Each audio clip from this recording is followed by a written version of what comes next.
দাম বন্ধন লীলা আমরা একটু আস্বাদন করি। কুবেরের দুই পুত্রদ্বয়, নল কুবের আর মণিগ্রীব। কুবেরের দুটো পুত্র সন্তান। কুবের হচ্ছেন কে? বলছে স্বর্গের যিনি টাকা পয়সা ধন দৌলত এগুলো যিনি দেখাশোনা করেন তার নাম কি? কুবের।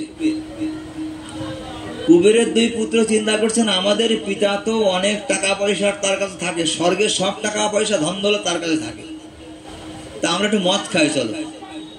অতিরিক্ত বাবার টাকা পয়সা থাকলে যা হয় বর্তমান সমাজে, ওরা একটু মদ খেতে গেল, মানে সুরা পান এখন যেটাকে মদ বলা হয়। তো এই মদ খেতে গিয়ে মদ খাওয়ার পরে বলছে চলো আমরা একটু স্বর্গের অপ্সরাদের ভাড়া করে নিয়ে আসি টাকা পয়সা দিয়ে।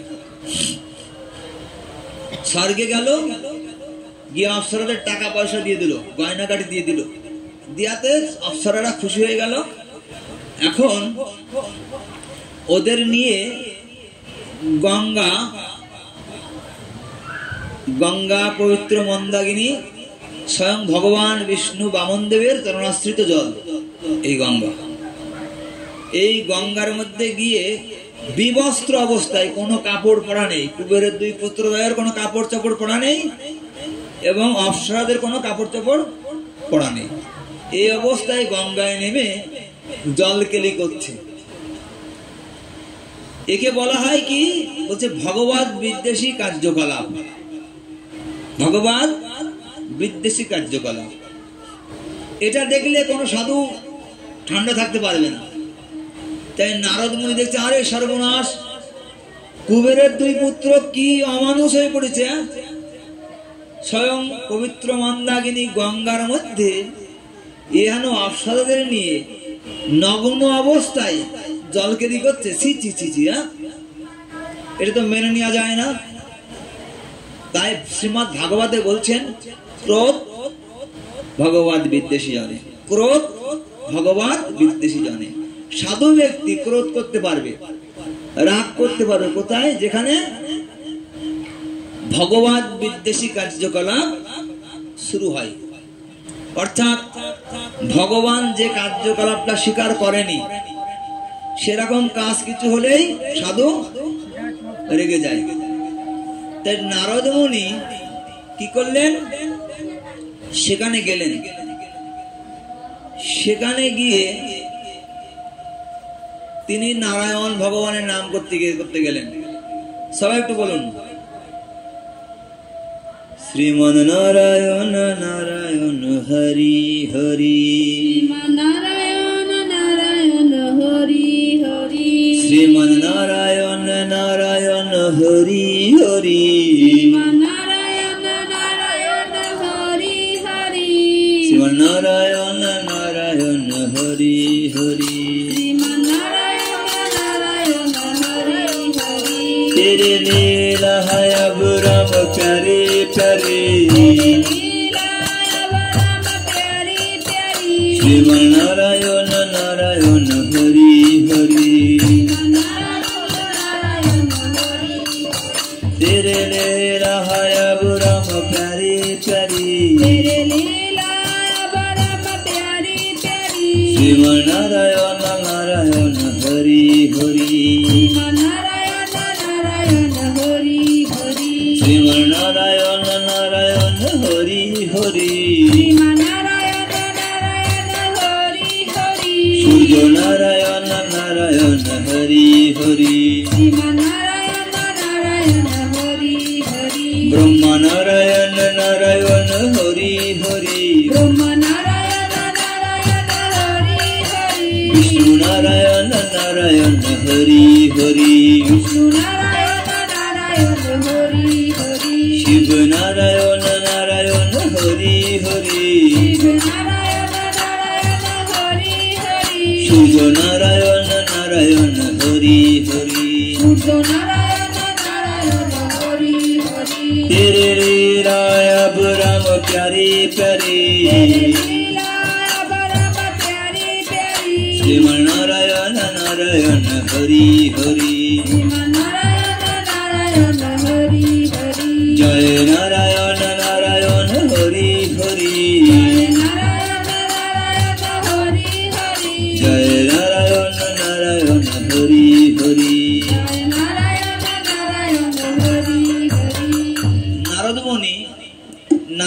গুণগান করতে করতে গঙ্গার পাড়ে গেলেন।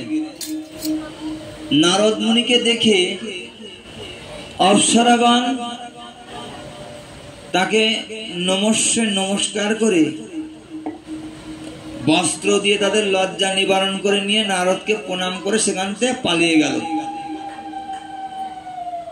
কিন্তু কুবেরের দুই পুত্রদ্বয় মদ খেয়ে নেশাগ্রস্ত হয়ে আছে, বুঝতে পারছে না।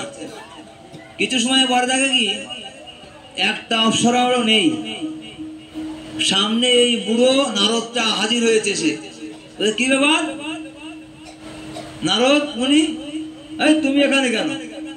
আর আমাদের সঙ্গে জল খেলা করছিল সেই অপ্সরারা কোথায়? নারদ মুনির পরে রেগে গেল কুবেরের দুই পুত্রদ্বয়। এমন অবস্থা, নারদকে মনে হয় মেরে দেবে। নারদ মুনিতে মহা মুশকিল, এদের উপকার করার জন্য, এদের সৎ উপদেশ দেওয়ার জন্য আসলাম, এরা তো আমার গায়ে হাত তুলবে এমন দেখাচ্ছে ভাব। এদের পরে আমার আর ঠান্ডা হয়ে কথা বলা চলে না।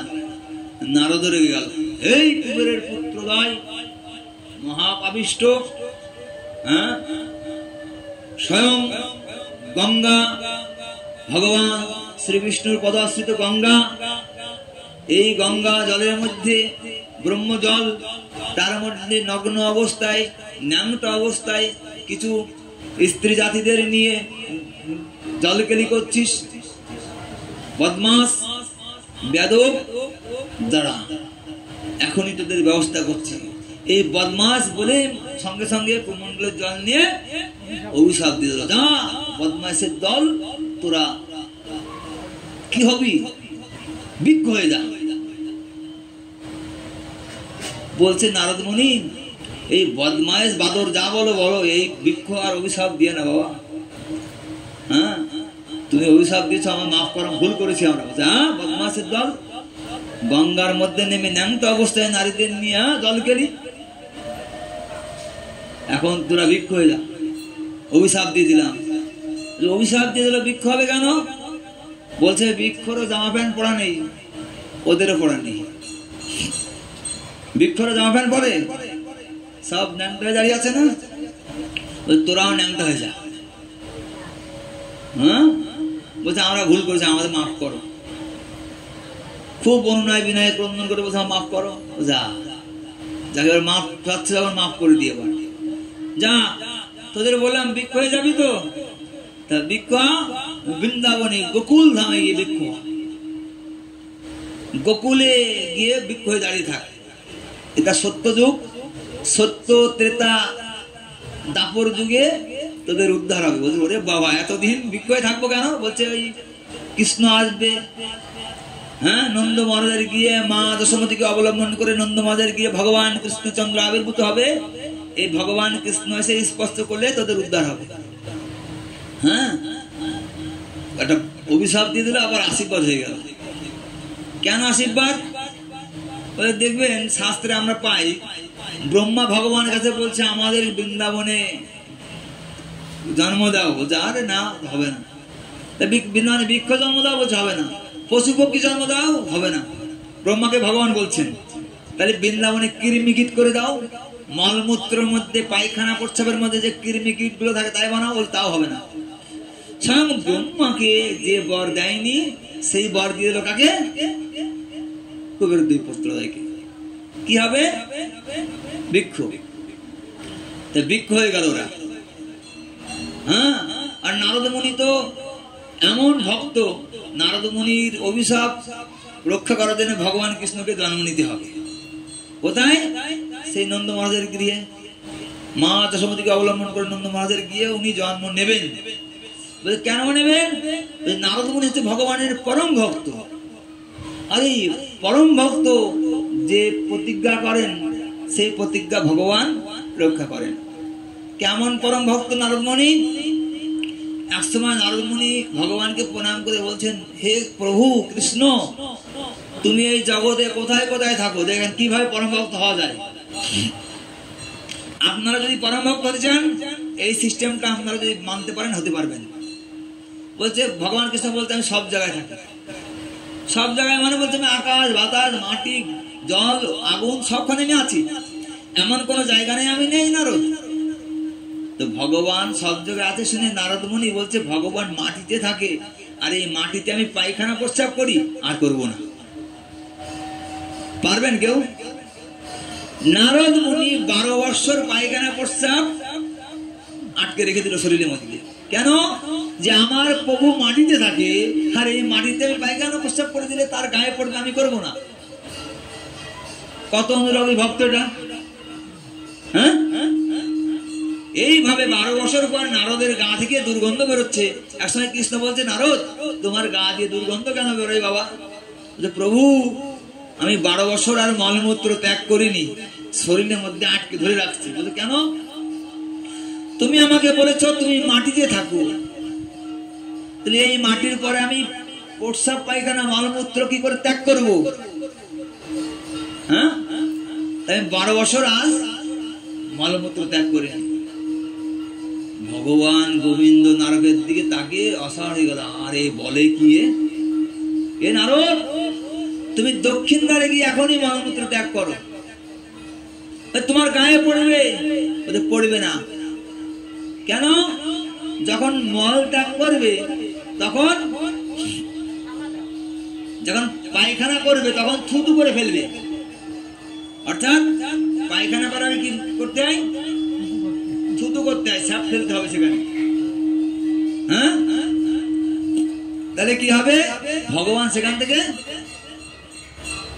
চলে যায়। প্রস্রাব করার সময় করতালি মারতে হয়। তাহলে পায়খানা করতে গেলে করতালি মারবেন, প্রস্রাব করতে গেলে থুতু ফেলবেন। নারদ মুনি গেলেন দক্ষিণ দিকে, গিয়ে পায়খানা প্রস্রাব করবে, থুতু করলেন আর করতালি মেরে পায়খানা করে দিলেন।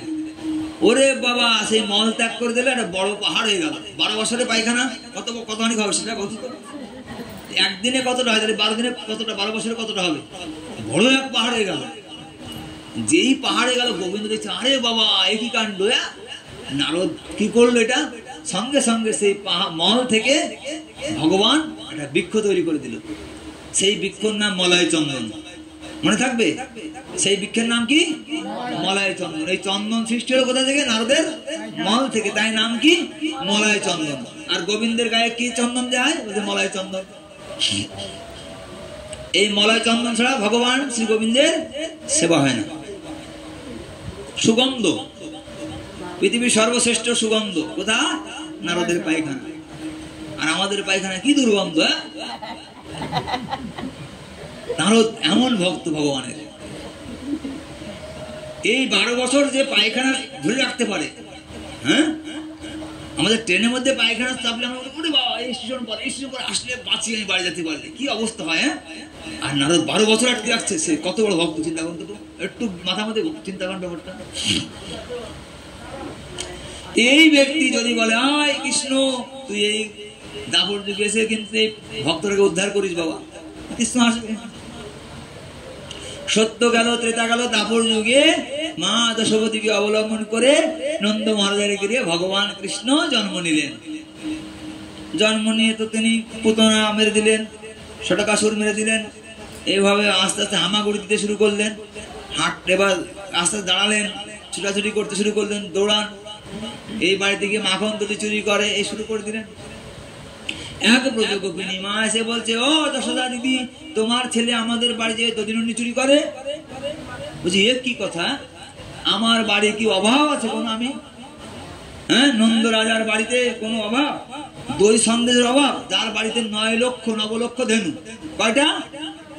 9 লাখ। সেই বাড়ির দুধের অভাব, ছানা ক্ষীরের অভাব। হ্যাঁ, আর তার ছেলে চুরি করে তোমার বাড়ি দই চুরি করতে যায়। খবরদার আমার ছেলের নামে কোনো বাজে কথা বলবে না। হাতে নাতে প্রমাণ দেখাও, তাই বিশ্বাস করবো। ঠিক আছে, একদিন এবার গেলে হাতে নাতে বেঁধে নিয়ে আসবো তোমার কাছে। ভগবান বলছে আমার মায়ের কাছে নালিশ করো তুমি। হ্যাঁ, ঠিক আছে। পরের দিন ভগবান সকালেই চলে গেলেন। বলরাম, হ্যাঁ, শ্রীধাম সব সকালের নিয়ে চলে গেলেন। উপানন্দ যাবতীয় সবাইকে নিয়ে গেলেন। এখন সেই ব্রজগোপিনী মা বাড়িতে গিয়ে ভগবানের যদি দধি মন্থন করে রাখলেন। কোথায় রাখবে সেই ব্রজগোপিনী মা? গোপাল তো সে চুরি করতে পারে, উপরে আড়াই চিকে বাগে রেখে দিল, অত উঁচু উঠতে পারবে না, মটকায়। নিজের স্বামীকে বলে, শোনো, পাহারা দাও, কোন প্রকারে যেন নন্দের বেটা কানু চোর ও না আসতে পারে। কিন্তু ওনার স্বামী বলছে, আমি কি করে পাহারা দেব? আমি তো অন্ধ, আমি দেখতে পাই না, কানে শুনতে পাই না, আমি কি করে পাহারা দেব? তাও তো মুশকিল। ঠিক আছে, দরজায় আমি ছিপল দিয়ে যাচ্ছি, হাতে এই বড় একটা বাঁশ দিয়ে গেলাম, দরজার সামনে বাঁশটা উঠাও। উঠাবে নামাবে, তাহলে আর ঘরের মধ্যে কেউ যেতে পারবে না। দরজার সামনে বাঁশ একবার উঠায় নামায়, এইভাবে ক্লান্ত হয়েছে, ঘুমিয়ে পড়ছে। কৃষ্ণ বলরাম সবাই এসে কৃষ্ণ বলরামের কাঁধে উঠে শিকল খুলে দিয়ে ঘরের মধ্যে চলে গেল। ঘরের মধ্যে তন্ন তন্ন করে খুঁজে কোথাও দধিনুনি পেল না। এক সকাল বলছে, কানাই দেখ না, ওই উপরে হাড়ির মধ্যে কি ঝুলছে। হ্যাঁ, শিখে বাগে বলছে, এই হাড়ির মধ্যেই আছে মনে হয়। শিখে বাগের মধ্যে করে একটা হাড়ি তারপর রেখে দিয়েছে। বলরাম বলছে, কানাই আমার গায়ে খুব শক্তি আছে, আমি দাঁড়াই, আমার ঘাড়ের পর একজন উঠিয়ে দে, তার ঘাড়ের পর একজন উঠুক, এইভাবে একজনের পর একজন করে উঠে সবার উপরে তুই ওঠ ভাই। এবার এর ঘাড়ে ও, ওর ঘাড়ে ও, এইভাবে উঠে সবার উপরে কে উঠেছে? কানাই। কানাই এক মুষ্টি দধিনুনি নিয়ে খেয়ে খুব সাধু, খুব সবাইকে দিচ্ছে, দাদা খাচ্ছে, সব বন্ধুরা খাচ্ছে, সকারা খাচ্ছে। ওই ব্রজগোপিনী মা স্নান করে আসছে, স্নান ঠান করে এসে উঠোনের আঙ্গিনাতে এসে দেখছে কি ঘরের মধ্যে খিলখিল খিলখিল শব্দ হচ্ছে। হ্যাঁ, এক গাদা ছানাপোনা থাকলে কি অবস্থা হয় ঘরের মধ্যে, সেরকম শব্দ হচ্ছে। আর আমার স্বামী হাঁ করে ঘুমাচ্ছে, দরজা খোলা। বলছে, এই সর্বনাশ, এই ঘরে ওরা ঢুকে পড়েছে। যাই ঘরে কে? যেই বলছে এই ঘরে কে, সবার নিচে ছিল বলরাম, জানলার পরে ঝাঁপ দিয়ে পড়ে, জানলা ভেঙে নিয়ে ছুটে পালিয়ে গেল। যেই বলরাম লাফ দিল, সঙ্গে সঙ্গে সেই লাইন ঢপ ঢপ করে সব পড়ে গেল মাটিতে, যে যেখান থেকে পারে পালিয়ে গেল সব। ওই ব্রজগোপিনী বলছে, হায় হায় হায়, আমার সে আজকেও দধিনুনি, আমার সে নন্দের বেটা কানু ঘরে এসে সব দলবল নিয়ে চুরি করে নিয়ে গেল, হায় হায়। কিন্তু ওই শিখে বাঘগুলোকে রেহাই কে জানেন? বাঁশের চটা দিয়ে 3 কোনা করে, বুঝলেন এরকম। হ্যাঁ, আর এই পাশে একটা দিয়ে 3 কোনা করে হয়। এটা বাঁশের চটা তো, কৃষ্ণ কিন্তু পালায়নি, শিখে বাঘ ধরে ঝুলছে। এই ব্রজগোপিনী মা বলছে, সবাই পালিয়ে গেছে, কৃষ্ণ ছোট তো, নরম তো, হ্যাঁ, পদ্ম কুসুম শতদলের মতো নরম হাত, ওইটা দিয়ে ধরছে। কৃষ্ণ বলছে, ওরে বাবা, আমার হাত জ্বলে গেল, আমাকে না। বলছে, কে রে? আরে সব পালিয়ে গেছে, এই বদমাইশটাকে পাওয়া গেছে এবার। হ্যাঁ, এই বদমাইশকে আমি বেঁধে নিয়ে যাবো মার কাছে, মই নিয়ে বদমাইশকে নামাবো। এবার চল, তোর মা বলে তুই হাতে না হাতে প্রমাণ চাই, আজ তোকে হাতে না হাতে ধরিস, চল। এই করে টানে, নড়াতে পারে না, মাটি পরে বসে পড়ছে, হাত ধরে ওঠ, উঠাও, জোর করে চেষ্টা করছে, কিন্তু উঠাতে পারে না। কেন? অনেক ভার হয়ে গেছে। শোনো মা, আমাকে কাঁধে নাও, আমি শোলার মতো হালকা হবো, কিন্তু আমাকে জোর করে উঠাতে গেলে পারবে না। আমার কাঁধে করে নিয়ে চলো, মার কাছে যাবো, কিন্তু জোর করলে আমাকে উঠাতে পারবে না। ও তাই তো, তোকে তো অনেক ওজন হয়ে গেল তো, আমি কাঁধে নিলে তো শোলার মতো হালকা হবে। বলছে, হ্যাঁ, তোকে কাঁধে নিয়ে তোর মার কাছে যাবো, তুই শোলার মতো হালকা হতো।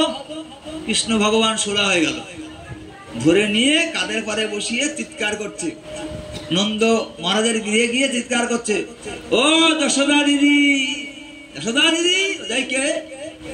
আমি। তুমি বলো তোমার ছেলে, হ্যাঁ, খুব সাধু, বড় সন্ন্যাসী, হ্যাঁ, সে চুরি করে না। আজকে হাতে না হাতে ধরে নিয়ে আসছি, প্রমাণ সহ। বলছে, কোথায় আমার কানাই? লাঠি ধরেছে মাঠটা, দে, এখন আমি লাঠি পিটা করবো। সর তুই, তোর পিছন থেকে ওকে সামনে দে। বলছে কি আমার পিছনে? বলছে তোর পেছনে দাঁড়িয়ে আছে না। বলছে আমার পেছনে কেন? আমার কাঁধের পরে। তখন যশোদা হাসছে খিলখিল করে, আর তোর কি মাথা খারাপ? হ্যাঁ দিদি, তোর কাঁধে তো ওটা তোর ছেলে। বলছে আমার ছেলে মানে? বলছে হ্যাঁ। কাঁধ থেকে নামিয়ে দেখে কানাই আর নেই। কি ব্যাপার? হ্যাঁ এ কি কাণ্ড! ভৌতিক ব্যাপার।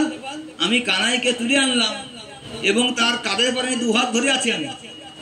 হ্যাঁ হাত ধরা রয়েছে, তা আমার ছেলে হয় কি করে?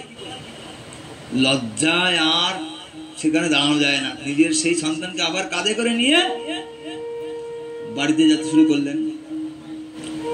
যখন বাড়িতে যাচ্ছেন, এই সময় যখন বাড়ির উদ্দেশ্যে রওনা হয়েছেন, গোপাল সিনহা বলছে বাহ, এই কাঁধের পরে তো আরামে আছি, এখন আমি বুঝতে দেবো না আমি কে। ওটা কিন্তু আবার গোপাল হয়ে গিয়েছে। এখন বাড়িতে গিয়ে উঠোনে যখন ঢুকেছে তখন খিলখিল করে হাসছে।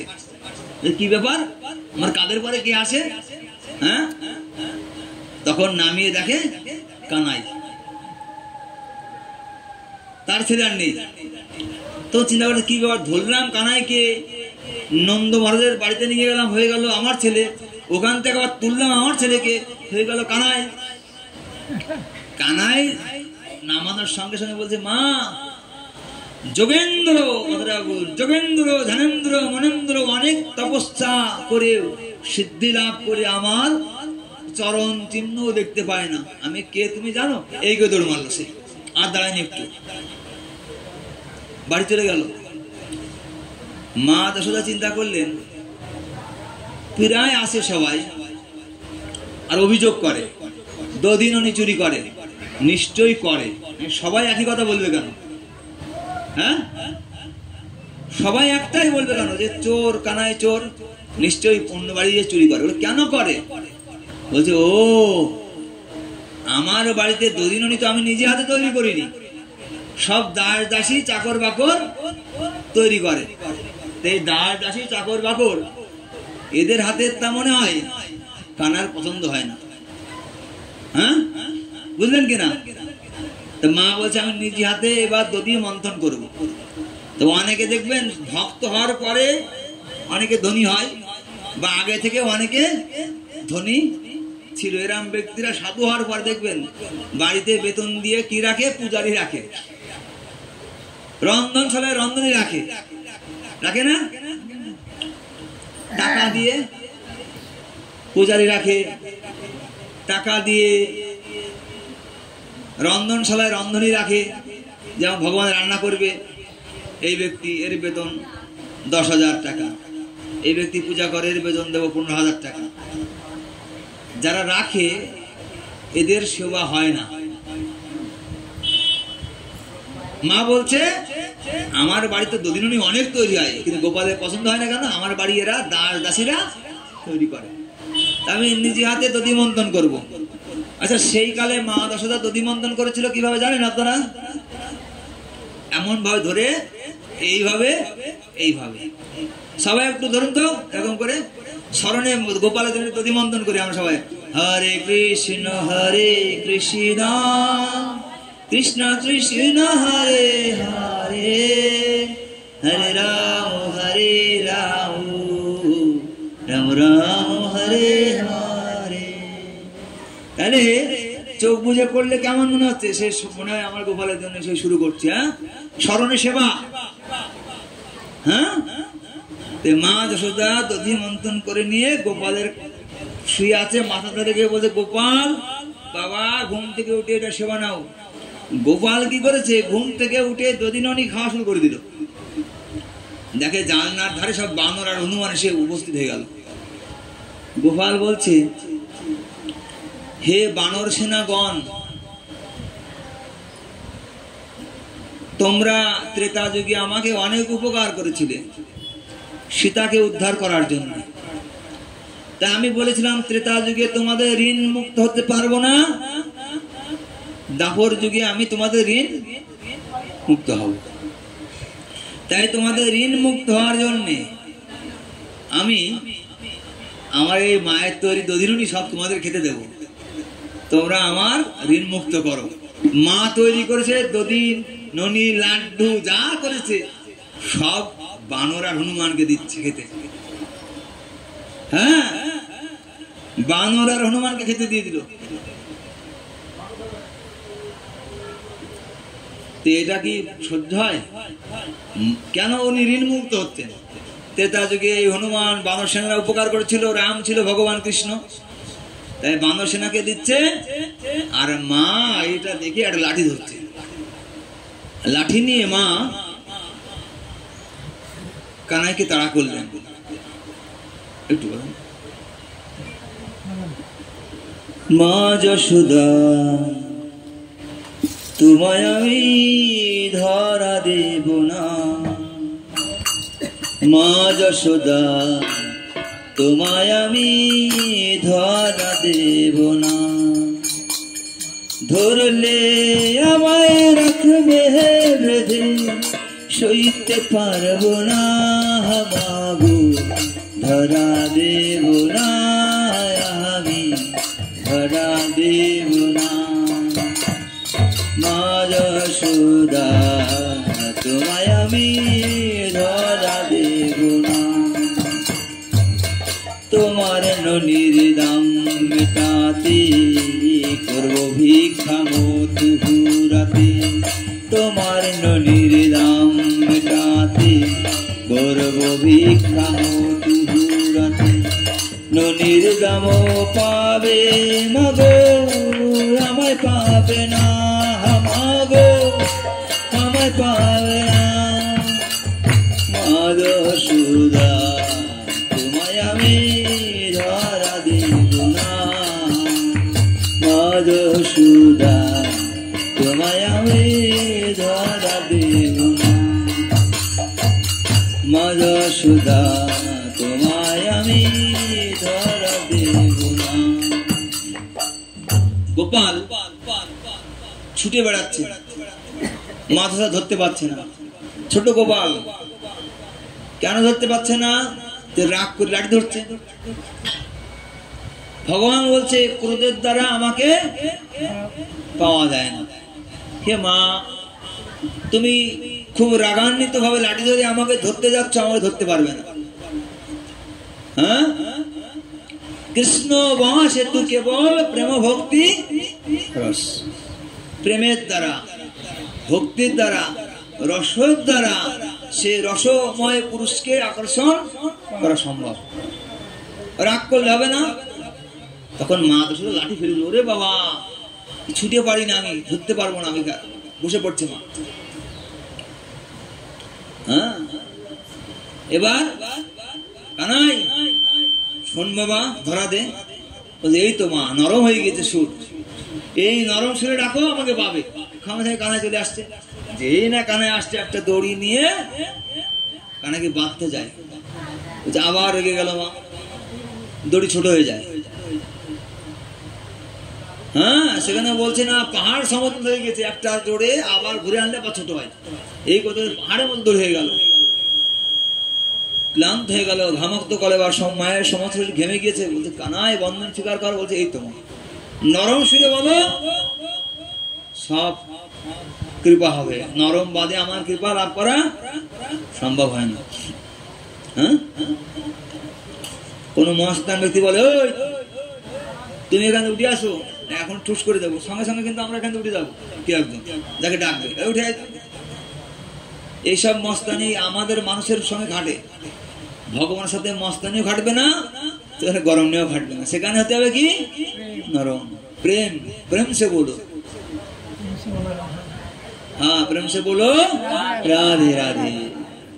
এভাবে মা যখন নরম সুরে বললেন, সঙ্গে সঙ্গে কানাই বন্ধন স্বীকার করে নিল।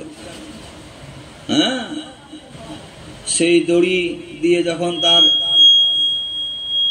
পেটের সাথে একটা রুদু খোলের সঙ্গে বেঁধে দিল, মা সেখান থেকে চলে যাওয়ার সঙ্গে সঙ্গে কোথা দিয়ে পালাবো আমি এখন? মা তুমি বেঁধে দিচ্ছ, আমি পালিয়ে যাবো এই সহ। দক্ষিণ দরজায় তাকিয়ে থাকে, আরে এখানে তো জঙ্গল অর্জুন বৃক্ষ, নারদ মুনি কুবেরের দুই পুত্রদ্বয়কে অভিশাপ দিয়েছিল, এরা বৃক্ষ হয়ে থাকবে, আমি এদের স্পর্শ করলে এদের উদ্ধার হবে। তা আমার তো নারদের কথা এখন সত্য করতে হবে। নারদ হচ্ছে ভগবানের পরম ভক্ত। ভক্ত যদি প্রতিজ্ঞা করে সেই প্রতিজ্ঞা ভগবান রক্ষা করে। ভগবান যদি প্রতিজ্ঞা করে সেই প্রতিজ্ঞা কখনো রক্ষা হয়, কখনো রক্ষা হয় না।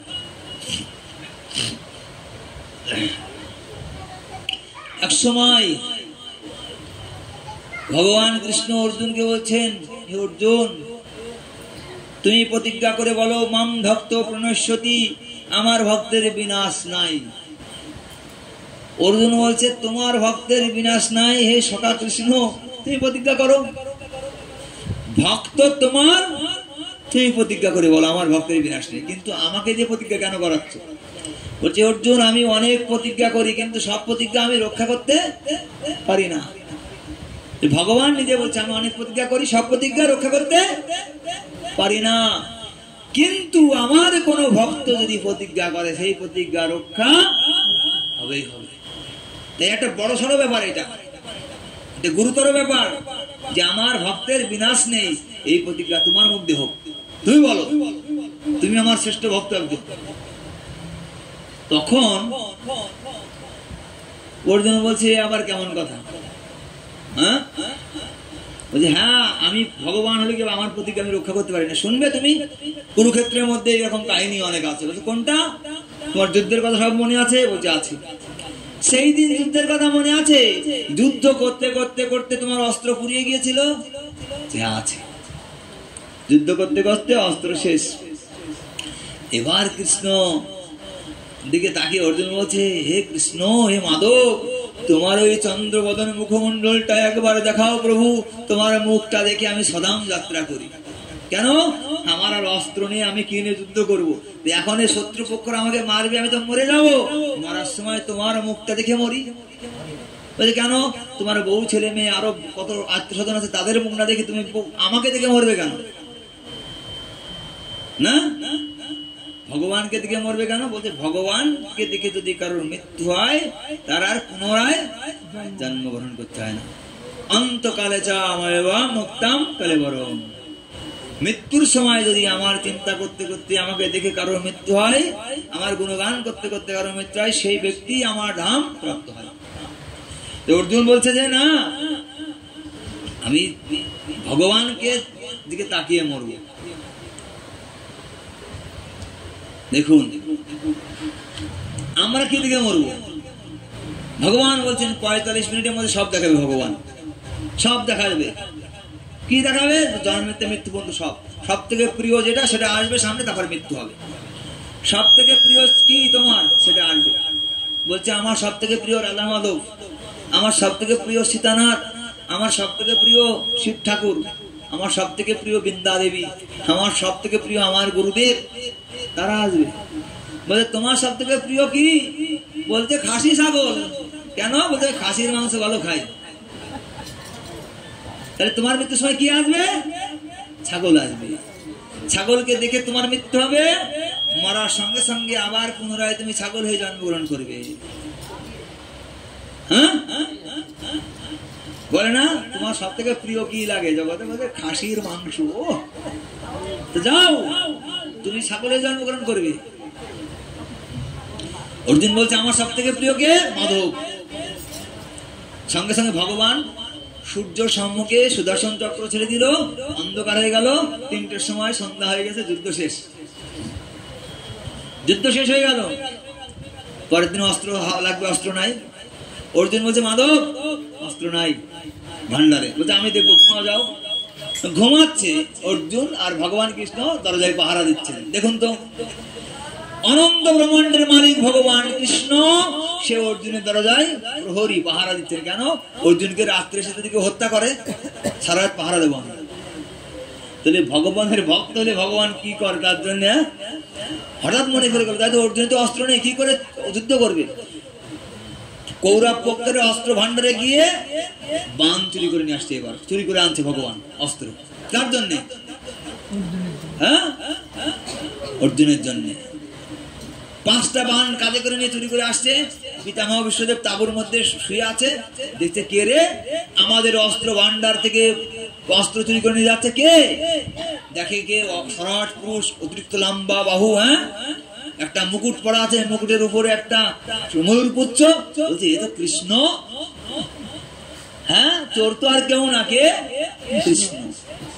বলছে ওরে বাবা, এই বাল্য অবস্থায় মাখন চুরি করেছে, আবার এখন কি চুরি করছে, বড় হয়ে পান চুরি করছে। হ্যাঁ,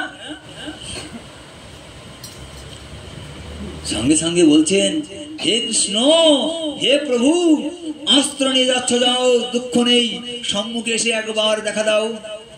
দেখুন, অস্ত্র নিয়ে যাচ্ছ, যাও, দুঃখ নেই, একবার দেখা দাও। সঙ্গে সঙ্গে পিতামহ বিশ্বদেব সেই তাঁবুর মধ্যে ভগবান কৃষ্ণ চলে আসছে। বলো, দেখা দিলাম, কি চাও? বলছে কি চাই মানে, যোগেন্দ্র ধনেন্দ্র তপস্যা করে সিদ্ধি লাভ করে তোমার চরণ ছায়া পায় না, আর তুমি আমার সামনে দাঁড়ালে, হ্যাঁ, সম্পূর্ণ রূপে, আমার আবার কিছু চাওয়ার দরকার আছে? আর তোমাকে দেখলে আর কিছু চাওয়ার দরকার হয় জগতে? আর কারোর কিছু লাগে? আর এই বান্নে কি হবে?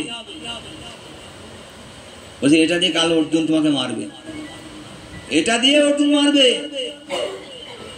অর্জুন আমাকে মারতে পারবে না, আমাকে মারতে হলে তোমার অস্ত্র ধারণ করতে হবে। কৃষ্ণ বলে তাই, আমার অস্ত্র ধারণ করতে হবে। আমি প্রতিজ্ঞা করে বললাম 3 বার, আমি অস্ত্র ধারণ করবো না, করবো না, করবো না, করবো না।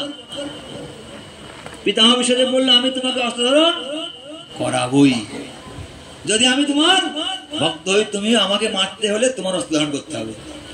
সকালে সবার যুদ্ধ শুরু হয়ে গেল, শঙ্করধ্বনির মধ্য দিয়ে অর্জুন 3টে বাণ ছুড়ে দিল। কৃষ্ণ আর 2টো আছে, 3টে পুরোই ফেলেছি, কিন্তু ও মরবে না, অসম্ভব। কৃষ্ণ রেগে গিয়ে ভাঙা একটা চাকা ছিল পাশে রথের, ওটা ধরেছে কাকে মারার জন্য?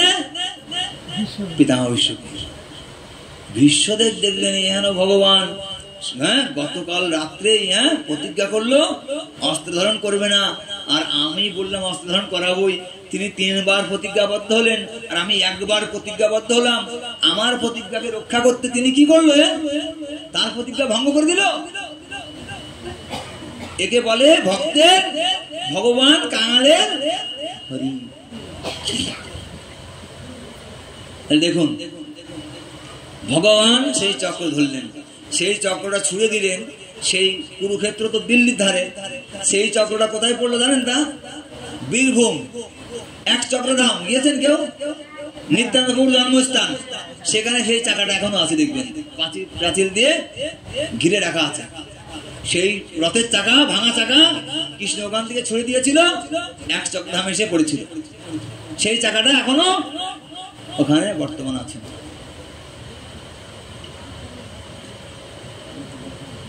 হ্যাঁ, সেই অস্ত্রবান যুদ্ধক্ষেত্রে সব পরিত্যাগ করে দিল কে? বিশ্বদেব।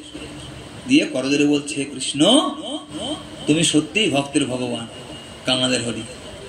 শুক্লাম ভরম দ্বিজ বিষ্ণু শশিধর চতুর্ভুজং শান্তাকারং ভুজগ শয়নং পদ্মনাভ সুরেশম বিশ্বধরম গগন সদৃশম মেঘবর্ণম শুভাঙ্গম লক্ষ্মীকান্ত কমলনয়নম যোগীভিহৃদয় ধ্যানম বন্দে বিষ্ণু ভবভয় হরিং সর্বলোকনাথ।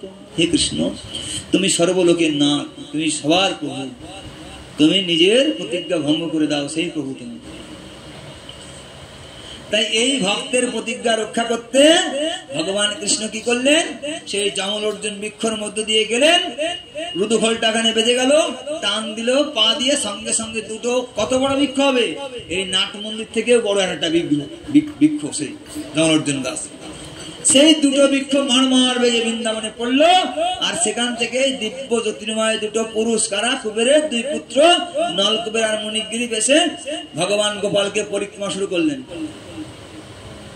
জয় শঙ্খ চক্র গদাধর নীল কলেবর পীঠ পটম্বর দেহি পদম, দেহি পদম প্রভো দেহি পদ, দেহি পদম প্রভো দেহি পদ। হে নারদ মুনি, আপনি এরকম ক্রোধ দেখান আর এরকম অভিশাপ দিন যে ক্রোধের দ্বারা, যে অভিশাপের দ্বারা বিশ্বপিতা শ্রী গোবিন্দের চরণ দর্শন লাভ হয়। बोलो राधे राधे, जोर से बोलो राधे राधे। তাহলে ভগবানের ভক্ত ভগবান থেকে আরো বেশি শ্রেষ্ঠ। আমার থেকে আমার নাম বড়, আমার নাম থেকে আমার ভক্ত বড়। হরিনাম কীর্তন করি। আমার না এখানে সোমবারে আর মঙ্গলবারে বুঝলেন 2 দিন পাঠ করার কথা ছিল, প্রভু বলছিলেন, কিন্তু আমার দুর্ভাগ্য এই জন্যে আমি শারীরিকভাবে হঠাৎ করে অসুস্থ হয়ে পড়ছি। আমার মাথায় বল নেই, পুরো হঠাৎ করে আমি প্রায় বিছনায় 3-4 দিন একটা শয্যাশায়ী হয়ে পড়েছি আর কি। আমার একটা ব্যথা আছে শরীরে, এটা বছরে 5-7 দিন হয়, এই গত মাসের মধ্যে হয়ে যায়। সেটা এত অবস্থা খারাপ, আমি কালকে এখান থেকে ওইটুকু হাঁটবো এরকম অবস্থা ছিল।